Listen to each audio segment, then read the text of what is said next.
Hi hello ಎಲ್ಲರಿಗೂ ನಮಸ್ಕಾರ. ನಾನು ನಿಮ್ಮ ಲಕ್ಷ್ಮೀಗೌಡ ಮಾತನಾಡುತ್ತಿರುವುದು.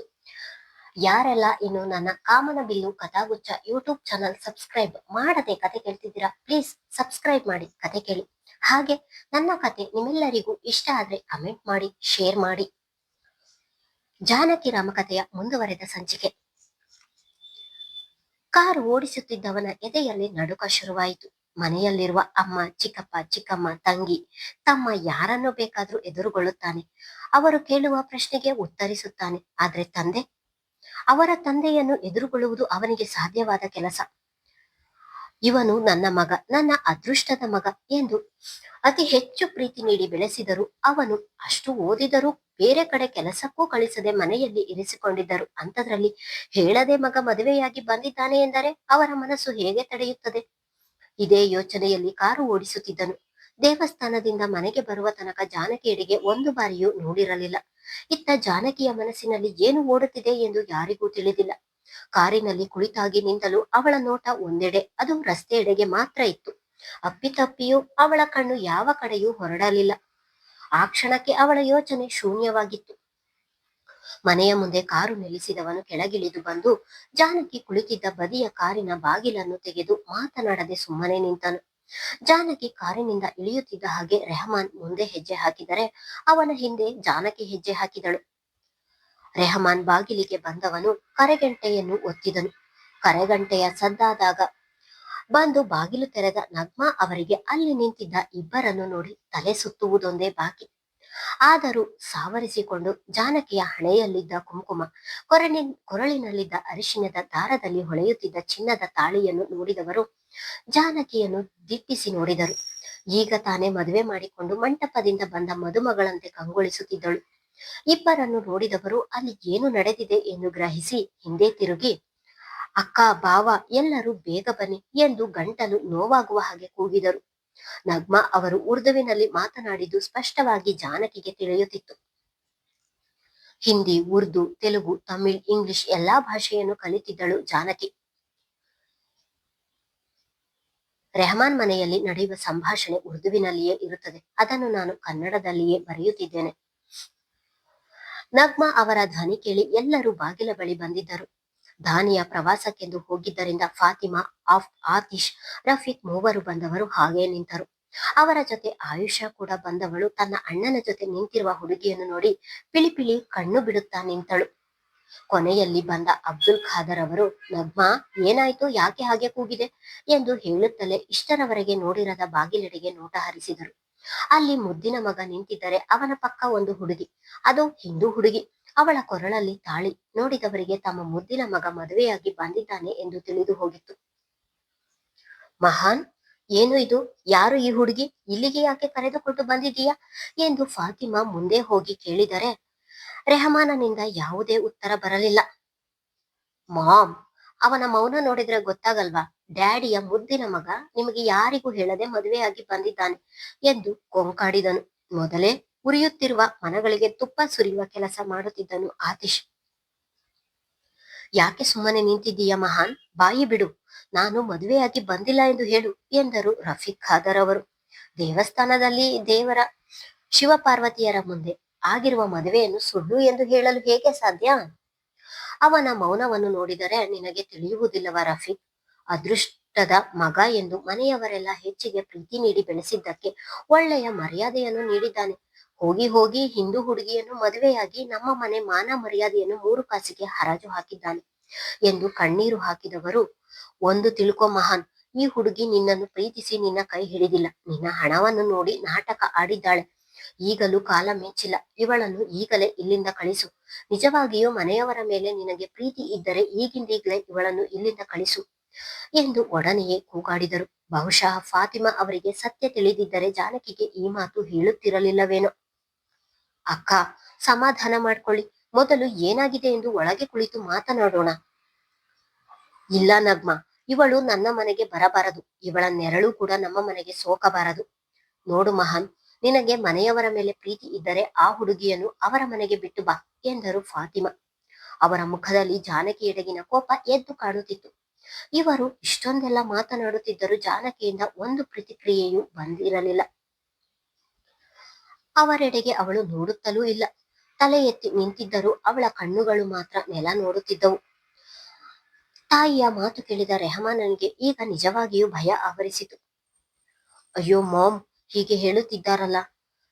ಇವಳ ಒಪ್ಪಿಗೆಯನ್ನು ಕೇಳದೆ ಇವಳಿಗೆ ತಾಳಿ ಕಟ್ಟಿದವನು ನಾನು. ಈಗ ಇವಳನ್ನು ಬಿಟ್ಟು ಬಾ ಎಂದರೆ ಎಲ್ಲಿಗೆ ಬಿಟ್ಟು ಬರುವುದು? ಇವಳ ತಂದೆ ಈಗ ಇವಳನ್ನು ನಿಜವಾಗಿಯೂ ಮನೆಗೆ ಸೇರಿಸುವುದಿಲ್ಲ. ನಾನು ಈಗ ಇಲ್ಲಿಂದ ಹೋಗು ಎಂದರೆ ಎಲ್ಲಿಗೆ ಹೋಗುತ್ತಾಳೆ? ಅವಳಿಗೆ ಬೇರೆ ಯಾರಿದ್ದಾರೆ ಎಂದು ಯೋಚಿಸಿದವನು, ಇಲ್ಲ, ಇವಳನ್ನು ನಾನು ಎಲ್ಲಿಗೂ ಕಳಿಸುವುದಿಲ್ಲ ಎಂದು ಒಡನೆಯೇ ಜಾನಕಿಯ ಕೈ ಹಿಡಿದುಕೊಂಡನು. ನಿನಗೆ ನಾನು ಇದ್ದೀನಿ ಎಂಬ ಭರವಸೆಯ ಹಿಡಿತ ಅದು. ಆದ್ರೆ ಜಾನಕಿಗೆ ಮಾತ್ರ ಅದರ ಪರಿವೇ ಇಲ್ಲದೆ ಅವನು ಕೈ ಹಿಡಿದರೂ ಸುಮ್ಮನೆ ನಿಂತಿದ್ದಳು.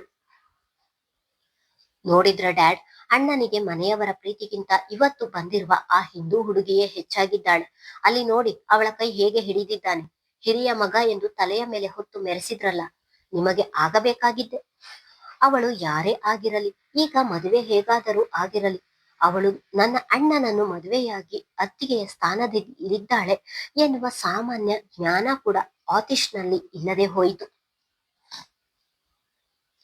ತಾನು ಪ್ರೀತಿಯಿಂದ ಬೆಳೆಸಿದ ಮಗ ನನ್ನ ಕಣ್ಣೆದುರಿಗೆ, ನಮಗಿಂತ ನನಗೆ ಇವಳೇ ಹೆಚ್ಚು ಎನ್ನುವ ಹಾಗೆ ಜಾನಕಿಯ ಕೈ ಹಿಡಿದ ಮಗನ ನಡೆಯನ್ನು ನೋಡಿದವರಿಗೆ ಮನದಲ್ಲಿ ವಿಚಿತ್ರ ಸಂಕಟ ಆವರಿಸಿತು. ಸ್ನೇಹಿತನ ರೀತಿ ಬೆಳೆಸಿದ ಮಗ ಇಂದು ಹೇಳದೆ ಮದುವೆಯಾಗಿ ಬಂದಿದ್ದಾನೆ ಎಂದು ನೆನೆದರೆ ಅವರಿಗೆ ಉಸಿರು ಕಟ್ಟಿದ ಹಾಗೆ ಆಗುತ್ತಿತ್ತು. ಅಲ್ಲಿ ನಿಂತು ಮಾತನಾಡಲು ಅವರಿಗೆ ಸ್ವರವೇ ಹೊರಡುತ್ತಿರಲಿಲ್ಲ. ನನ್ನ ಮಗನನ್ನು ಬೆಳೆಸುವ ರೀತಿಯಲ್ಲಿ ನಾನೇನಾದ್ರೂ ಎಡವಿದೆನಾ ಎಂದು ಅವರ ಮನಸ್ಸು ತರ್ಕಕ್ಕೆ ನಿಂತಿತು. ಹೇಳದೆ ಕೇಳದೆ ಕಣ್ಣೀರು ರೆಪ್ಪೆಯವರೆಗೂ ಬಂದು ನಿಂತವು. ಆದ್ರೆ ಅದನ್ನು ಹರಿಯಲು ಬಿಡದೆ ಕಣ್ಣಿನಲ್ಲಿಯೇ ಇಂಗಿಸಿದರು ಅಬ್ದುಲ್ ಅವರು. ಜಾನಕಿಯ ಕೈ ಹಿಡಿದ ರೆಹಮಾನನನ್ನು ನೋಡಿದ ಫಾತಿಮಾ ಅವರು ಅಸಾಧ್ಯ ಕೋಪಗೊಂಡು, ನಿನಗೆ ನಮಗಿಂತ ಇವಳೇ ಹೆಚ್ಚು ಎಂದು ನಿನ್ನ ನಡೆಯಲ್ಲಿಯೇ ತೋರಿಸುತ್ತಿದ್ದೀಯ. ನನ್ನ ಮಗ ಏನು ಎಂದು ಚೆನ್ನಾಗಿ ತಿಳಿಸಿಕೊಟ್ಟೆ.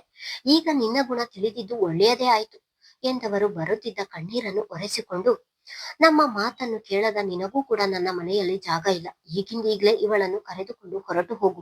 ಇನ್ನೊಂದು ಕ್ಷಣ ನಮ್ಮ ಕಣ್ಣ ಮುಂದೆ ಇರಬೇಡ ಎಂದು ತನ್ನ ಸಂಕಟವನ್ನು ಹೊರಹಾಕುತ್ತಿದ್ದರು. ಅಕ್ಕ, ಏನಂತ ಮಾತಾಡ್ತಿದ್ದೀರಾ?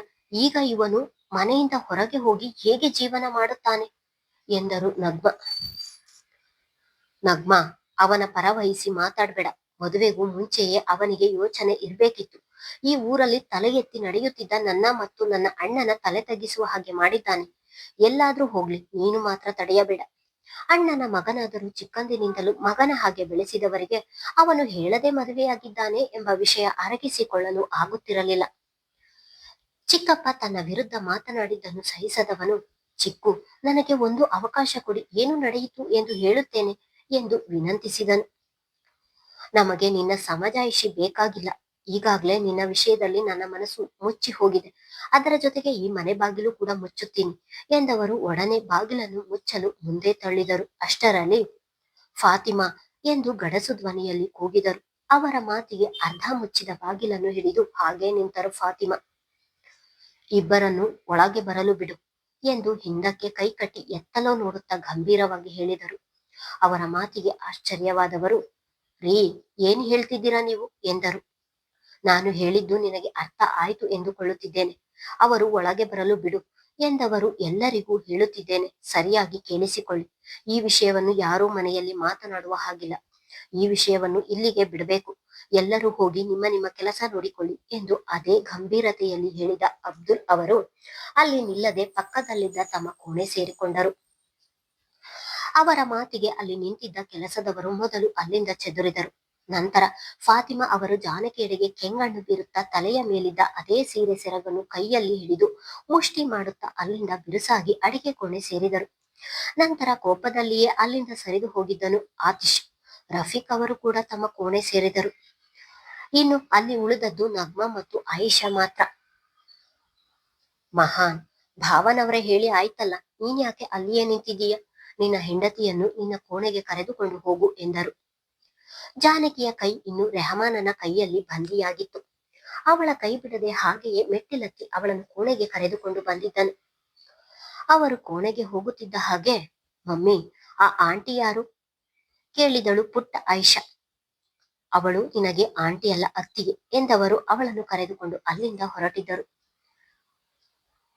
ಕೋಣೆಗೆ ಬಂದು ಅವಳ ಕೈ ಬಿಟ್ಟವನು ಕಬೋರ್ಡ್ ತೆರೆದು ಸಿಕ್ಕ ಒಂದು ಜೊತೆ ಬಟ್ಟೆ ಕೈಯಲ್ಲಿ ಹಿಡಿದು ಬಚ್ಚಲ ಮನೆ ಹೊಕ್ಕನು ರೆಹಮಾನ್. ಜಾನಕಿ ಮಾತ್ರ ಅಲ್ಲೇ ಇದ್ದ ಒಂದು ಸೋಫಾ ಮೇಲೆ ಕುಳಿತಳು.